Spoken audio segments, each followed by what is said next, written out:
सूरत सांसद और पूर्व सांसद के बीच कार्यालय की जगह के लिए संघर्ष। नियमानुसार सांसदों को अपने क्षेत्र में सुविधा केंद्र के लिए सरकारी जगह मिलती है। इस स्थान पर वर्तमान में पूर्व सांसद दर्शना जरदोश का कब्जा है। निर्विरोध चुने गए सांसद मुकेश दलाल इस कार्यालय को पाने के लिए कलेक्टर को 2 बार लिखित और 1 बार मौखिक आवेदन दे चुके हैं। इसके बाद कलेक्टर ने पूर्व सांसद दर्शना जरदोश को कार्यालय में वापस जाने के लिए बार बार पत्र लिखा है, लेकिन उनके खाली नहीं कहने से विवाद बढ़ गया है। पत्र में बताया गया कि कार्यालय से जगह खाली करने का अनुरोध किया गया था, लेकिन अभी तक इसे कार्यालय को जमा नहीं किया गया है। सांसद मुकेश दलाल लगातार पत्र लिखकर कार्यालय की मांग कर रहे हैं। फिलहाल सांसद को यह कार्यालय तुरंत खाली करने का अनुरोध किया गया है। सरकारी दफ्तर के लिए दोनों के बीच खींचतान के कारण कलेक्टर के सूली के बीच सुपारी फंस जाने जैसा घाट हुआ है। ઓફિસે લઈને રહેની રજૂઆત ઓફિસે લઈને રજૂઆત કરવામાં આવી છે કલેક્ટરને। એ તો સ્વાભાવિક છે કે સાંસદ તરીકે ચૂંટાયા પછી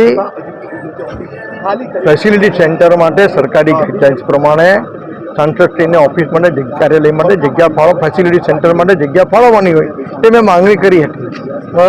પૂર્વ સાંસદ દર્શનાબેન પાસે પણ માંગણી કરી હતી, પણ તેઓ ખાલી નથી કર્યું। મારો હક અને મારો અધિકાર માત્ર સક્ષમ સત્તાધીશ સમક્ષ માંગણી કરવાનો હોય છે અને તે પ્રમાણે મેં કરી છે। તમે પત્ર પણ લખ્યો, તેમાં કયા પ્રકારનો ઉલ્લેખ છે? મેં પત્રમાં જ ઉલ્લેખ કર્યો છે કે ફેસિલિટી સેન્ટર માટે સરકારી ગાઈડલાઇન્સ પ્રમાણે મને જગ્યા ફાળવવી, જેથી હું મારા મતદારો અને કાર્યકર્તાઓને ન્યાય આપી શકું। દસ્તાવેજ જેવી કોઈ ચર્ચા થઈ હતી મારા ઓફિસમાં? મેં સક્ષમ સત્તાધીશ સમક્ષ રજૂઆત કરી છે। તેમના દ્વારા શું કહેવામાં આવ્યું છે? એમને એવું કહ્યું છે કે અમને ચાવી મળશે અને કબજો મળશે એટલે હું આપીશું। સાહેબ, અત્યારે તમને સૌથી પહેલાં ટિકિટ મળી ગઈ અને તમે જીતી ગયા છો, પરંતુ હજી સુધી ઓફિસ નથી મળી, એટલી મળશે પણ ભગવાન કે દેર અંધેર નહીં। ક્યારે મળશે? પણ પત્ર હવે એનો કોઈ સમય નિશ્ચિત નથી। એ લોકો પાસે કોઈ બીજી જગ્યા મળશે, આરએનબી વાળા પણ શોધે છે અને કોઈ બીજી જગ્યા હશે તો બતાવશે। મેં કહ્યું પણ છે કે મને બીજી જગ્યા લાલ દરવાજા મધ્યસ્થ પડે છે, તે પણ મને બતાવો, મને વાંધો નથી। મૌખિક મેં એ પણ કહ્યું છે।